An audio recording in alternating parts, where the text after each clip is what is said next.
Hello, welcome to the 153rd episode of the Spiritual Brainstorm. Actually, this is just one episode, but I broke it down into several parts because, geez, it was already 45 minutes long, the last one. So, in today's video, I'll be commenting, just like on the previous one, on the work of Michael Levin and many of the things that he talks about, which I find really fascinating. And of course, you'll get the video in the description. So, one of the things that he mentions is that what would be awesome in the future is to have this kind of anatomical compiler, he calls it, which is a way of, you type whatever you want into a computer or some kind of interface, and you can create a custom biological creature out of it. And, he's basically, because he's saying that with his work on bioelectricity and these bioelectric states and all that stuff, he has achieved, and you can really look at his research, really fascinating, a way to tell the cells how to rearrange into different, shapes. Create an eye, more eyes, or, create another head, or create all kinds of things. And so it's a way of working with biology is like these bits and pieces that are modular, and you can do whatever you want with them. And that brings me back to what I was exploring in the very first thing that I talked about in the first video about Michael Levin, the video just prior to this one, 152. The story of Adam in the Garden of Eden, which I said was the materialization of the world of ideas or thoughts through Adam into materiality. And the anatomical compiler is just the form that the power of ideas, of the world of ideas, has over biology. So you can think of your human envelope as the power of the world of ideas to manipulate biology from the outside in. So you have an idea about your placebo effect, acting on your body, like, you visualize something and it happens, or, plenty of different other manifestations of this power. And we also know that the placebo effect can be very strong, like the power of your mind over your body is very strong. And there you don't really need an interface. I mean, you can have an interface, which is, for instance, you can trigger the placebo with silly external objects. I mean, I say silly, but it's not always that silly. But basically what you can do is you can give somebody a Tic Tac or, whatever you want. And if you have enough authority, like you are dressed up as a doctor, you have a license as a doctor, whatever, you're trustworthy to that person's eyes, and you say, this will heal your headache, or whatever, if the person really believes you, then it'll have that effect. And I remember my mom used to do this with me when I was a kid. I used to be afraid of swimming, and she would take these little, I don't know what they were, like plastic beads or something, and saying, this is a magical kind of bead coming directly from a fish, and if you put it in your swimming trunks, you'll see it'll have this power over it. And I did it, and obviously, I was swimming better with that thing in my swimming trunks.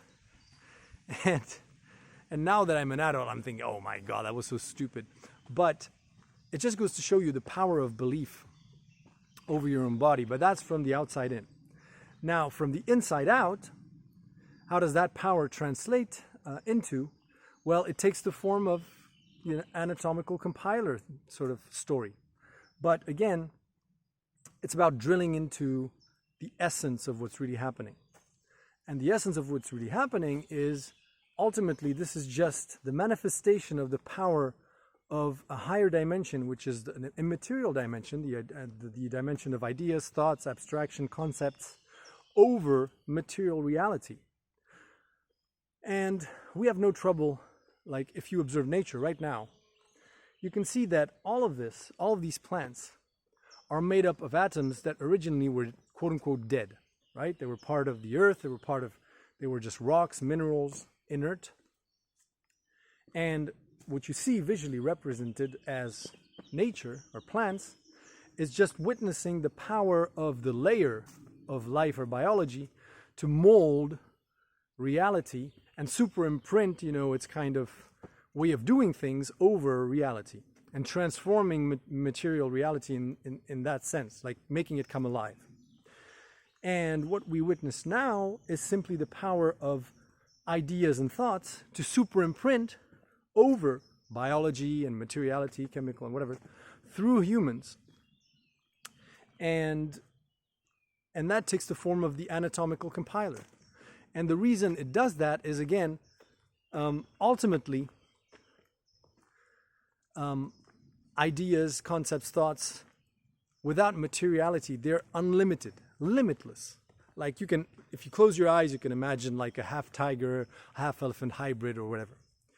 But is it a good idea to manifest them? Should you? And so that's the whole point of having an interface like an anatomical compiler. It's that it gives you, it's almost as if it restricts artificially the power of the world of ideas, thoughts, and concepts and whatever on, molding and shaping reality to reflect what it has, like its inner image of what it wants to manifest. The anatomical compiler is just like this delay mechanism through which you have the opportunity to course correct if suddenly you decide, well, maybe, creating this half T-Rex, half, shark, wolf, whatever, hybrid, mammoth, chimera thing, maybe that's not the best idea. Maybe, we shouldn't manifest Cthulhu, this huge beast or whatever. Maybe that's not such a good idea, so maybe you press cancel. But if you know how your thoughts work, if I tell you, don't think about Cthulhu, don't think about a T-Rex, well, even saying this, sometimes people just have the image pop into their minds. And so that's the whole point of having these interfaces, is to be able to course correct. But what's really important, again, is to have this top-down vision of things, as Ian McGilchrist has also been mentioning, and Michael Levin as well, is that an anatomical compiler, even thinking about it like that, it's more of a bottom-up approach, right? You think you're manipulating something from the bottom up. Whereas if you look at it from what I just explained, you're actually manipulating them from the top down, just giving yourself like a kind of a self-limitation to not screw it up or not do crazy things. And like not have a kind of an intermediary between the level of thoughts, concepts, and ideas, which is instantaneous, and the way they affect, the biological layer or the material layer of reality. So, let's see, next point. Yeah, right, I'd like to come back quickly to this idea of the xenobots, because I didn't finish the point that I wanted to make. And the point was, when you observe these xenobots, which are just patches of embryonic skin on a frog, the way they behave, you think it's, again, when you observe them and their behavior, and you don't understand where that behavior comes from because there's no past for it, it's because you're only looking, again, at the stem in this eternal present that we're stuck in. It's like if you looked at one slice of a tree, a slice of the stem of a tree, and you try to understand the entire functioning of a tree just by observing how that stem sort of, works, or, the things that you can observe from just observing that little slice of the tree. You don't see what's going on in the roots. You don't see what's going on in the branches and the corona. You only look at that one slice and you try to derive everything and thinking that that's the only thing that's happening. These xenobots, they will do what every consciousness does. That is, there is an immaterial future in which they exist and they experience those kinds of things, and that informs them from what to do. And they also plunge their roots into the past by growing into the past without you knowing, without you seeing that happening, and almost like create their own evolutionary story from every single moment, like in time, just like humans have done that. And we don't realize that, but that's what Adam did as well. It's almost like if he had to come up with the story of evolution by growing a root into the past that wasn't fixed, and then obviously the stronger the root, then the more predictable the behavior and the more explainable. Obviously, because these are still cells from an organism they don't have like no roots at all. They still have some roots, and they also don't have. It's like if you take a tree and you'd cut up from the tree, you'd separate. You'd separate it. It would have just one root left, and would have a tiny bit of bark and stem and trunk left, and then just one or two branches. But you'd cut off like almost all of the tree, then you plant it again. Well, it will not grow like the original. It might develop a new kind of behavior. I don't know. I'm not a biologist at that point, but obviously it's not the same as a frog or an animate or a creature like that. But what I mean is, you only see, because the roots of a tree are physical and material, and the corona and the leaves are material as well. But in the case of beings like us, or from those unicellular organisms that are actually mobile, that can move through reality, you don't see their roots and you don't see the corona. Those are more like in a kind of an immaterial dimension, and so you can't study them in the same way as you'd study like dead matter. And so yeah, there's a lot more going on than what you see in terms of the xenobots. And that brings me to this one thing that I've already discussed in past videos about rodents. So many biologists or anthropologists, I don't even know which discipline, but they're saying that basically if you look at humans, our eldest ancestor, in all likelihood, was a rodent living some 200 or 300 million years ago. And then from that you can sort of map it as it branched out into different species and whatever, and then one of those branches all the way far into the future is where primates come from or whatever.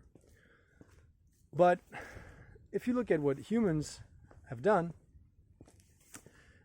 we are experimenting mostly, in the majority of cases, we're experimenting on rodents. In this reality, we're experimenting on mice, we're experimenting on rats, we're injecting all kinds of DNA and all kinds of things into their bodies. And remember what I said about the past, present, and future as not being linear. By doing so, you're actually cementing the story of humanity emerging from rodents, because all of that is connected. So it's this weird thing where, again, if you look at reality as expanding like this wave, any point in the wave is tied to all of the other points. It's like it's all intricately weaved together, just like frames in a movie where it all just flows seamlessly, and you can't or just like a movie film that you stretch out, you can't separate it. It's all like glued together.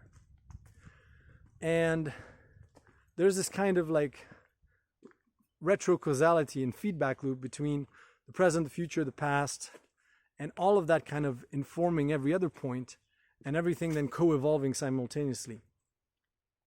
And so by doing all of these genetic manipulations on rodents, we're actually securing that, creating all of that story of evolution that goes all the way to us, from those rodents some 300 million years ago. And so it's this thing where we don't want to acknowledge that what we do today has an impact into the past, because we are growing roots into that direction. And doing it consciously, that is, doing it because we want to, because we choose to, because that's what we want to experience, or because of utility or whatever, because we prefer that story than another story. That's not how we think about it. We still think about it in terms of that is the truth versus something else that is, wrong or inaccurate. And so again, it comes back to the point that I was making, that some people say that we're a hybrid species between aliens and chimps. Well, that's just another route, but is it more interesting for us, for our development in the future, that we emerge from rodents and securing that and reinforcing that kind of route by injecting, doing experiments on rodents and injecting our own DNA at this present time into the rodents, which sends a signal into the past for those rodents to, manifest the whole evolutionary story that we will end up digging out from some kind of place in the ground, sometimes in the future, and saying, now we have proof. Now the evolution story has come to light, And so it's this whole thing where the moment you have this thought of, like Darwin has his first thought about, or whatever person before him, because I'm sure there were people before Darwin that had this kind of pre-evolution theory kind of thinking, by having that thought also sends a kind of a root in the past, and then the past tries to bridge the gap between your moment in the present and what happened in the past to create that story, and that also creates a trajectory for you into where you're growing into the future.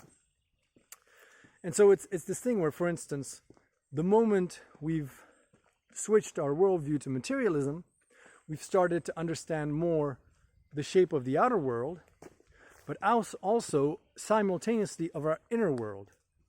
And so our inner world became more material and biological from the moment we've opted for materialism than before. I mean, before we had a lot of words to describe what was going on in our bodies, and it was mostly linked to like symbolic things and emotional things, but not physical things. We weren't talking about enzymes and vitamins and, beta blockers and whatever, I don't know. We were talking about it in totally different terms. And so what you think about your outer reality is also then reflected about what you think about your inner reality, and that has some real consequences. So you can't just, and that's what's really important, is that if you interact with the outer reality as if it were dumb and material and manipulatable and mechanical, then ultimately that's also what you're projecting onto your inner reality. And so you are self-transforming yourself into a robot, which doesn't have any free will, so it's almost like you're boxing yourself in this very, very restricted kind of potential future, where all that we can grow into with that kind of vision of the world is to all become, cybernetic cyborgs, manipulated by this one singularity that emerges, that is also mechanical, and that creates a kind of coherence via, chips in the brain of every human, and, making us do things in a very mechanical way. And obviously that's changing because, the materialist paradigm is screwed, is doomed, as Bernardo Kastrup would say.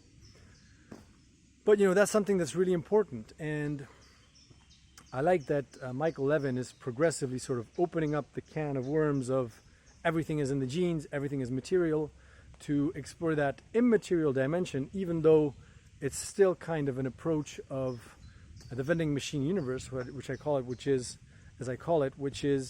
you want to make sure that when you press on a button or when you do something, you have systematically the same result. Whereas that's still a kind of limitation, even though the progress is that now you acknowledge that there are things that are immaterial, that act on, the physical, the visible, the tangible, the material, and you don't fully understand how that can work. And you understand that also saying that consciousness emerges from pure matter, there's nothing, top-down going on, is kind of crazy. So all of these insights are really, really profound and important, because the way you think about your outer reality is the way you think about your inner reality, and those two kind of interpenetrate and inform each other. So every time, like I said in one of my previous videos, every time you interact with the outside, it's almost as if you were interacting with your inside simultaneously. And that's what people don't really understand, is that the inner and outer reality are both an illusion, because there's only oneness, and in oneness there is no outside and inside. Everything is just one. But we've created this duality because otherwise you cannot manipulate your inside if there is no outside. And so the outside is just a kind of mirroring back mechanism for giving you a reason to manipulate your inside in one way or another, and vice versa, right? So when you kick into a rock, for instance, you've manipulated the outside, but you've also affected your inside. Like, for instance, you stubbed your toe doing it. And so you've manipulated your inside, you changed your inner state by changing the outer state, and you can also do the vice versa. I think materialism, which is obsessed with the outside, has reached its limits, because that's what we're always trying to do. We're always trying to manipulate the outside to fix something that's on the inside. So we're always trying, like, to save the planet, to save ourselves. We're always trying to, like, solve every single problem on the outside by trying to micromanage reality and ecosystems and everything. But we never try to do it inside out. And that's what spirituality is trying to do. And the problem is most people are blind. Like, when you manipulate a rock on the outside, it's much more granular what you're doing there. You can see it because all your senses are sort of focused on the outside continuously. So you kind of know what you're going to do, or more or less. And that's what science was for as well, is to kind of reverse engineer this reality and to have a good understanding of what happens when you manipulate something on the outside. But now we have to do the opposite in order to save ourselves, kind of. It's the next step of evolution, basically. It's how do you change something on the inside that then reverberates on the outside? And that's the more spiritual kind of way of doing things. It is, you change your belief about who you are, for instance. You change your belief about what is possible, and then that translates into what people call the power of the mind over the body, or the placebo effect. But a placebo effect which trickles outward as well. Like, for instance, imagine if you have a limiting belief about the fact that you'll never be rich, and out of 100 people that you could talk to or meet during that day, you're only going to meet people that have no opportunity or nothing for you. But then you change that belief, and suddenly, because you change that belief, you affect the outside, and you suddenly meet somebody that has a tremendous, great business opportunity for you. And that person, you would have never talked to that person had you kept your belief intact. And that's just like a random, very basic, very typical example of what is being said in spiritual circles of this law of attraction kind of thing. But it has some real profoundness to it. But the issue is that we're still babies in understanding how that works, because and I mean, especially me, and many people like me. I mean, there are many people that may be proficient in the law of attraction, but I'm still like a baby in that sense. Like, it's very difficult for me to make the link between what I've asked for, what I've sort of emitted as a point of attraction, and what I receive, what I get back. And sometimes I can't make the connection. I'm like, well, why is this happening? Well, where did that come from? What kind of thing have I emitted to attract that kind of experience? And sometimes it's just something that is very also difficult to handle, which brings me back to the previous video where I was saying some of these new belief systems and some of these new larger Plato's cave are too big for people to handle. Because imagine if you had a terrible life and you have only terrible things happen to you. Imagine like going into a reality where suddenly all of that was just your unconscious manifesting as outer events, and so it all came from you. And you're like, oh, so I cannot blame anyone, and now I have to blame only myself for all of these terrible things that are happening. And psychologically, 90% of the people can't handle that, and that's perfectly fine and normal. I mean, who could, right? And so it's better to stay in the prior belief until you're ready to handle it, because otherwise you're just going to ruin yourself even further. Yeah, and so yeah, I mean, I think we're going to make a lot more progress in reverse engineering this link between the inner reality and the outer reality, and how changing our inner state will change the outer reality, rather than doing it in the reverse. But gaining more control and understanding over that, and that's going to really revolutionize a lot of things. All right, I think that video is also long enough. Talk to you in the next one. Don't forget to like, share, subscribe, and also if you have some nice videos you want me to comment on, send them my way, and I'll do my best to watch them and do a kind of a video on them. Bye.